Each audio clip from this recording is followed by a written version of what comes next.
We've been doing a lot. We've had a lot of interactions with dignitaries from India. We just had the Dalai Lama here a couple of weeks ago, and we're going to have Sri Ravi Shankar, who is a very prominent guru who has many, many millions of followers here, and we're talking about Indian issues in particular of late.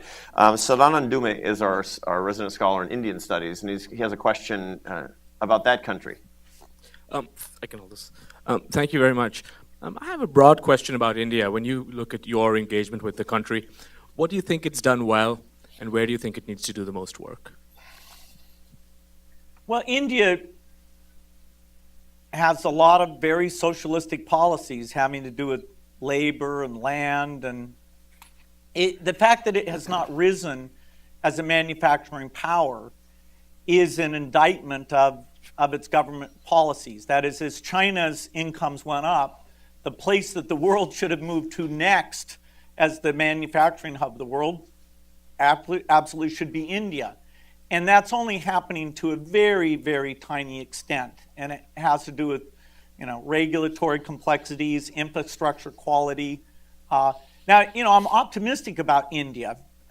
We put more into India than any country in the world. India benefits from a funny form of competition, which is competition between the states.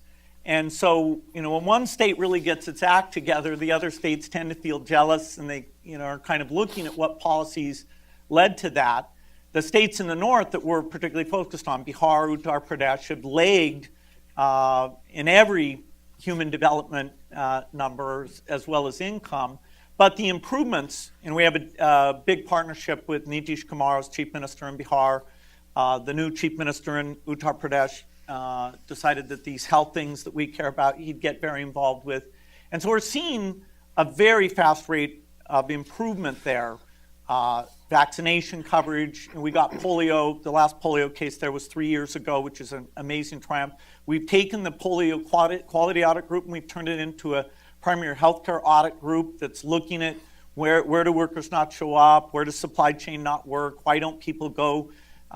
India's health is very complicated because they have a lot of these, a private sector that's very low quality, and the government hasn't figured out how to get the private sector to be high quality, and yet they haven't built the capacity in the public sector. But, time is on our side in India. It's just frustrating, they haven't adopted a few new vaccines there's 2 new vaccines that will save over 400,000 lives per year in just India alone. And they're being quite slow on that issue. So India's great. And in 15 years, we'll probably be out of India because its budget will get bigger and it'll allocate more of it to health. Why did what result the delays in actually the permitting, and what owes to that? I suppose the viruses didn't unionize there, but the suspicion of the bureaucrats really like the status quo. The way the career system works, you're much better off not to change things. And so getting somebody to say, yes, we'd like to spend more money on a new vaccine, knowing that there's a crowd that's going to come in and attack that. There's a little bit of conservatism. And there's an election coming up, hopefully.